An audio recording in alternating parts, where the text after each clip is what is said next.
बिस्मिल्लाहिर्रहमानिर्रहीम, अल्लाहुम्मा सल्ली अला मोहम्मद व आले मोहम्मद। मैं हूं नासिर जड़ नासिर और आप देख रहे हैं हमारा यूट्यूब चैनल सियासत इबादत। आज 27 मार्च है, हफ्ते का दिन है। 29 को एक बहुत अहम फ़ैसले की तारीख़ है, उस पर हम आज तो बात नहीं करेंगे, लेकिन आपको याद कराना था कि 29 तारीख को एक बहुत अहम फ़ैसला आने वाला है। आज हम बात करेंगे जो मुल्की हालात चल रहे हैं इसके मतलब। एक तो ये कि जो 2-3 वेव्स क्रिएट की जा रही हैं या मुक़द्दसात जो क्रिएट किए जा रहे हैं, जो आज तक हमारी कौम के मुक़द्दसात रहे हैं, उनमें अदारे मुक़द्दस हैं, उनमें अदलिया मुक़द्दस है, उनमें फ़ौज मुक़द्दस है, उनमें रियासत मुक़द्दस है, लेकिन सबसे मुक़द्दस एलिमेंट को बिल्कुल इग्नोर किया गया हमेशा, वो है अवाम मुक़द्दस। इस पे बात करेंगे। अच्छा जी, इसके अलावा जो ये खौफ की सूरत हाल है जो पैदा हुई है, हर बंदे को ये क्योंकि सर्वेज़ बताते हैं कि 70 से 80% लोग इमरान खान साहब को लाइक करते हैं और वो तैयार ही नहीं है इस बात के लिए कि कोई भी किसी भी तरीके से उनको दहशतगर्द डिक्लेयर करे। ये बात अवाम मानने के लिए तैयार नहीं। साथ साथ एक और बात भी हम अवाम मानने के लिए बिल्कुल तैयार नहीं है कि वो जमातें जो आज तक फ़ौज पे हज़ासराई करती रही हैं, ऑनलाइन इनके रिकॉर्ड मौजूद हैं, इनके रहनुमाओं के, इनके लीडरशिप के, अब अभी तक वो लोगों को याद है, क्योंकि अब आईटी का दौर है। बहुत बड़ी गलतियां हो गई हैं कहानी मेकर से इस कहानी का स्क्रिप्ट लिखने में। उन गलतियों पे भी बात करेंगे कि इनसे कहाँ कहाँ क्या क्या गलतियाँ हुई हैं। अच्छा जी, इसके अलावा आज एक वॉल चॉकिंग की बातें भी आ रही हैं कि पोस्टर्स लगे हैं रावलपिंडी इस्लामाबाद में, जिसमें तहरीक इंसाफ के रहनुमा इमरान खान और यास्मीन राशिद और जो अभी तक जिन्होंने प्रेस कॉन्फ्रेंस नहीं की उनकी तस्वीरें। यहाँ पे भी एक गलती कर गया गलती करने वाला, क्योंकि जितना भी स्मार्ट मूव आप करें, झूठ को सच आप 100% नहीं बना के दिखा सकते, और ख़ास तौर पर अब नहीं दिखा सकते क्योंकि अब आईटी का दौर है, ज़माना चेंज हो गया। अच्छा जी, तो एक इंटरनेशनल ख़बर भी आपको देंगे कि जो बड़े चौधरी हैं इस दुनिया के, अब वो शायद आने वाले दिनों में बड़े चौधरी नहीं रहेंगे, क्योंकि वर्ल्ड ऑर्डर ही चेंज हो रहा है। तब्दीली की फ़ज़ा सिर्फ पाकिस्तान में नहीं है, बल्कि तब्दीली की फ़ज़ा ऑल वर्ल्ड चल रही है। तो उसमें जो सबसे बड़े चौधरी हैं, जो हमारे आकाओं के भी आका हैं, वहाँ पे क्या चल रहा है? वहाँ पे उनके डेमोक्रेटिक पार्टी और अमेरिकन रिपब्लिकन्स पार्टी के अंदर कल एक बड़ी लंबी चौड़ी डिबेट हुई है, जिसमें माशी सूरत हाल पे उन्होंने बात की। इस पर भी थोड़ी सी बात करेंगे। सबसे पहले बात करेंगे मुक़द्दसात पे। हमारा मज़हब भी मुक़द्दस है, हमारी अदलिया भी मुक़द्दस है, हमारी फ़ौज भी मुक़द्दस है, हमारी रियासत भी मुक़द्दस है, लेकिन अगर मुक़द्दस नहीं है तो हमारी अवाम मुक़द्दस नहीं है। क्यों? हालांकि अवाम सबसे मेजर एलिमेंट है किसी रियासत के क़याम के लिए, किसी फ़ौज के क़याम के लिए, किसी अदालत के क़याम के लिए, या किसी भी माशरे के क़याम के लिए सबसे अहम एलिमेंट अवाम है। और अवाम को ही हमेशा एक या उसको मिस एस्टीमेट किया गया या अंडर एस्टीमेट किया गया। तो ये भी एक काबिल गौर नुक्ता है, क्योंकि अब जो हालात आगे आगे आने जा रहे हैं उसमें जो मेजर एलिमेंट है उसको मेजर ही रखना पड़ेगा और सब अदारों को अपनी अपनी हदूद में जाना पड़ेगा। ये आने वाले दिनों में आपको नज़र आएगा, ख़ास तौर पर 29 के बाद। अच्छा जी, खौफ और गम और गुस्सा की जो बात मैंने आपको बताई कि ये अजीब किस्म का खौफ होता है। जैसे कि इस सिलसिले में एक बात बहुत अहम है, जो कल जमात इस्लामी के जो हैं रहनुमा एक चित्राल से अब्दुल हक चित्राली साहब, उन्होंने एक बड़ी दबंग किस्म की छोटी सी स्पीच की है कौमी असम्बली में, और ये शायद वाहद आवाज़ थी कौमी असम्बली में। उन्होंने खुल के ये बात बोली है कि ये मिलिट्री कोर्ट्स वगैरह इधर उधर और एक सियासी जमात को, एक बड़ी सियासी जमात को बैन करने के किसी भी सूरत में जमात इस्लामी हक़ में नहीं है। ये बात उन्होंने बहुत क्लियर तौर पे बताई है। और इन लम्हात में जहाँ पे सब अपनी पार्टी के लोग भी छोड़ के जा रहे हैं, तो ये एक बहुत बड़ी बात थी, जो क्योंकि जो अच्छा काम है किसी का भी हो उसको अच्छा कहना पड़ता है।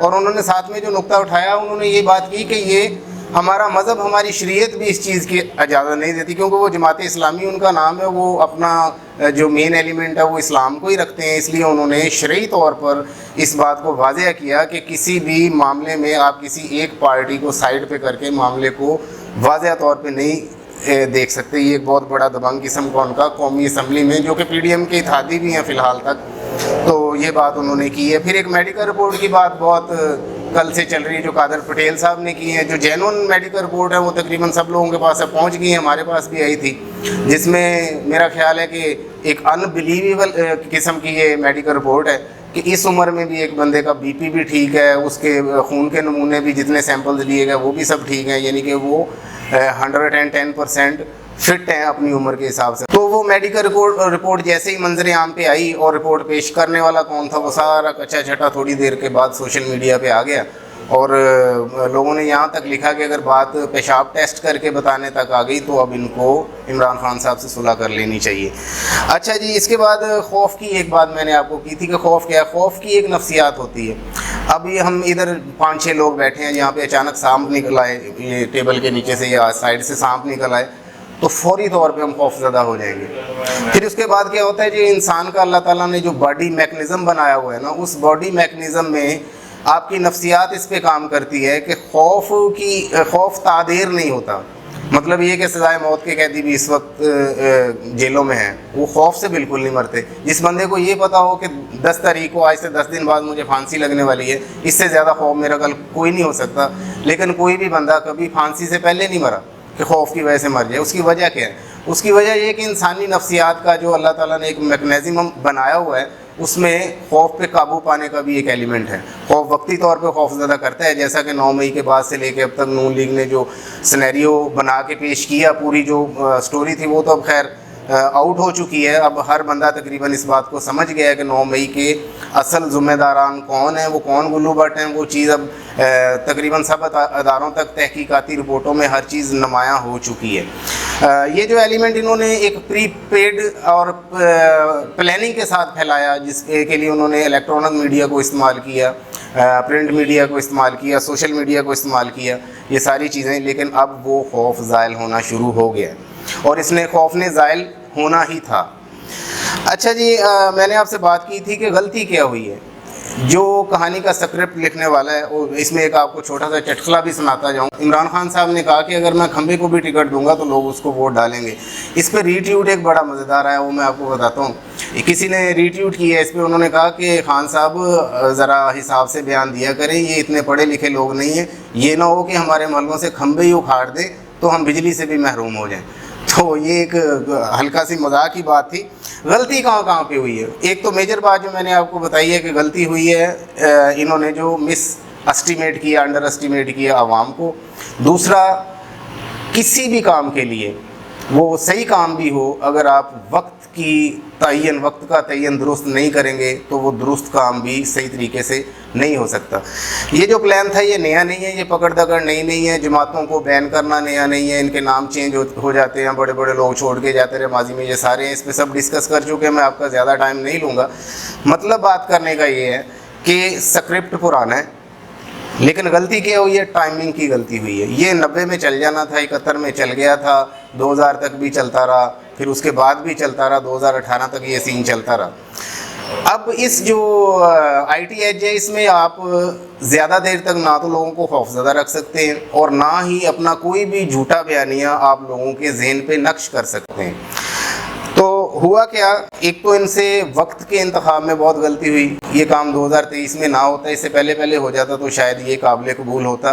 बैनर्स जो इन्होंने लगाए हैं अपना, उसमें इन्होंने फिर एक गलती की है। वो गलती ये की है कि बात ये फैलाई कि नामालूम अफराद की तरफ से ये बैनर लगाए गए हैं, यानी कि इनफैक्ट दर पर्दा दिखाया कुछ और जा रहा है और किया कुछ और जा रहा है। जो आपको बाहर स्क्रीन पे नज़र आते हैं नून लीग के लोग या PDM के लोग जो आज फ़ौज के हक़ में बयान दे रहे हैं, इनके जो अंदरूनी मामलात हैं, इसको लोग अच्छे तरीके से जानते हैं कि ये फ़ौज को और आवाम को मुतसादम करना चाहते हैं। ये तो होगा नहीं कभी, क्योंकि मैंने इस पर एक सर्वे किया था, लोग तैयार ही नहीं है फ़ौज के ख़िलाफ़ जाने के लिए, और उसी लेवल पे लोग इमरान खान साहब के ख़िलाफ़ जाने के लिए भी तैयार नहीं हैं। तो इन बैनर्स में जो इनकी जो गेम थी नून लीग की, जो कि बिल्कुल फ्लॉप हो गई है, वो गेम क्या थी कि उसमें उन्होंने जहाँ पे इनको क्रिटिसाइज़ किया है तहरीक इंसाफ को, साथ में उन्होंने फ़ौज के हक़ में बातें लिखी हुई हैं। इसका मकसद क्या था? बात को समझने की कोशिश करें। इसका मकसद ये था कि एक तो नफ़रत पैदा की जा रही है, गद्दार डिक्लेयर किया जा रहा है, दहशतगर्द डिक्लेयर किया जा रहा है इमरान खान और उसकी जमात के लोगों को। साथ साथ ये बताया जा रहा है कि ये करने वाले कौन हैं? करने वाले गुल्लू भट्ट हैं, नून लीग हैं, वही करने वाले हैं जो मॉडल टाउन हादसा करने वाले हैं, वही लोग हैं जो 9 मई करने वाले हैं। अब वही लोग हैं जो इस किस्म की तस्वीर بینرز اویزا کرتے ہیں. یہ وہی مائنڈ سیٹ ہے جنہوں نے 90-91 میں جہاز پر سے بینظیر کی بھی ایسی ہی تصویریں پھینکے تھی. بات پھر وہیں پہ آ جاتی ہے کہ وقت کا انتخاب غلط ہے. اس وقت یہ ان کی پلاننگ چل گئی تھی. اس وقت یہ ہوتا تھا کہ 9 بجے ٹی وی بند ہوا, 11 بجے مکھیاں آنی شروع ہوگی, 11 بجے ایک اعلان ہوتا تھا اور سارے معاملات سیٹل ہو جاتے تھے. اب وہ دور نہیں رہا. اب آئی ٹی کا دور ہے. 24 کروڑ عوام ہے جس میں سے 17 کروڑ عوام فون یوز کرتے ہیں, انٹرنیٹ استعمال کرتے ہیں. اب یہ دور نہیں رہ گیا. اب اس بات کو سمجھنے کی ضرورت ہے. سب کو اس بات کو سمجھنے کی ضرورت ہے. ساتھ ساتھ آپ کے ساتھ ایک اور بات کرتے ہیں. جو ایک تو بات کرتے ہیں کہ پی ٹی آئی کے جو لوگ چھوڑ کے جا رہے ہیں, ان میں خسرو بختیار جنہوں پہلے بھی کئی دفعہ چھوڑ کے گئے, پھر نئے سرے سے انہوں نے چھوڑی, علی زیدی صاحب, مینا جعفر لغاری صاحبہ. اچھا, مزے کی بات یہ ہے کہ جب کوئی لوگ پارٹی چھوڑ کے جاتے ہیں تو پارٹی میں ان کے لیے کرٹیسائز ہوتا ہے, لوگ ان کے خلاف جاتے ہیں. اب مزے کی بات یہ ہے جو لوگ پارٹی چھوڑ کے جا رہے ہیں لوگ شکر ادا کر رہے ہیں. جب کوئی نیا بندہ پارٹی چھوڑتا ہے تو لوگ شکریہ کی پوسٹیں کرتے ہیں. اس کی وجہ یہ کہ اس کی مین وجہ عمران خان کے اپنے حامی بھی اور ان کے مخالفین بھی اکثر یہ بات کرتے تھے کہ عمران خان صاحب تو چلیں ٹھیک ہے جی, ایماندار بندے ہم نے مان لیے, لیکن ان کے جو ارد گرد لوگ ہیں وہ سارے ہی گھسے پٹے اور پرانے پٹے ہوئے مورے ہیں جو کئی ریسوں میں استعمال ہو چکے ہیں. یہ ایک بہت بڑا ایک ایلیگیشن تھا عمران خان صاحب کے اوپر. تو وہ جو جیسے اللہ تعالیٰ قرآن میں کہتا ہے کہ ایک چال یہ چلتے ہیں, ایک چال اللہ چلتا ہے, اور اللہ ہی بہترین چال چلنے والا ہے. تو معاملہ تو ہو رہا تھا نفرت والا, تو وہ معاملہ پٹ گیا. اور اب ہو کیا رہا ہے, جو لوگ پارٹی چھوڑ کے جا رہے ہیں, جو ینگ بلڈ ہے, جو جینون 26 سال اس تحریک میں جو لوگ اسٹوڈنٹ لیول سے شامل ہوئے اس تحریک کے ساتھ, وہ لوگ شکر ادا کر رہے ہیں کہ یہ ان پرانے بڈھوں سے ہماری جان چھوٹ رہی ہے. اور فریش لوگ آئیں گے, فریش مینڈیٹ کے ساتھ آئیں گے, اور وہ لوگ آ کے ملک, قوم اور پارٹی کے لیے بہتر کام کر سکیں گے. دوسرا, آپ کو امریکہ کی بات کی تھی کہ امریکن ریپبلکنز اور ڈیموکریٹک یہ دو بڑی پارٹی ہیں. تو ان کی کل بڑی لمبی چوڑی ایک میٹنگ ہوئی ہے جس میں امریکہ کی ڈوبتی ہوئی معیشت کے بارے میں بہت تشویشناک باتیں ہوئی ہیں. اور آپ یہ نہ سمجھیں کہ اگر امریکہ میں کوئی چینج ہوتی ہے تو اس کا اثر ہمارے جیسے ملک پہ نہیں پڑے گا. اس کے ڈائریکٹ نہیں تو انڈائریکٹ اثر ہمارے جیسے ملک پہ بھی پڑتے ہیں. اب ہمارے اداروں کو یہ بھی سوچنا چاہیے کہ بدلتے ہوئے امریکی حالات کے ساتھ پاکستان کس سائڈ پہ کھڑا ہوگا. یہ بھی ان کے لیے ایک سوچنے والی بات ہے. اور ایک اہم بات آپ کو بتا کے تو اینڈ کرتے ہیں. آج شاہ محمود قریشی صاحب کو رہا کرنے کی خبریں آ رہی ہیں. شام 5 بجے کہا جا رہا ہے کہ وہ ایک پریس کانفرنس کریں گے. اب وہ پریس کانفرنس میں پارٹی چھوڑنے کی بات کرتے ہیں, یا وہ نائب صدر بھی ہیں پاکستان تحریک انصاف کے. اب دیکھیں گے یہ کہ وہ بھی پارٹی چھوڑنے جا رہے ہیں یا کوئی نیا بیان دینے جا رہے ہیں. تو اس پہ ہم ڈسکس کریں گے اپنے اگلے ولاگ میں. فی الحال کے لیے مجھے اجازت دیجیے. آپ کا بھائی ناصر جڑ ناصر, پاکستان زندہ باد.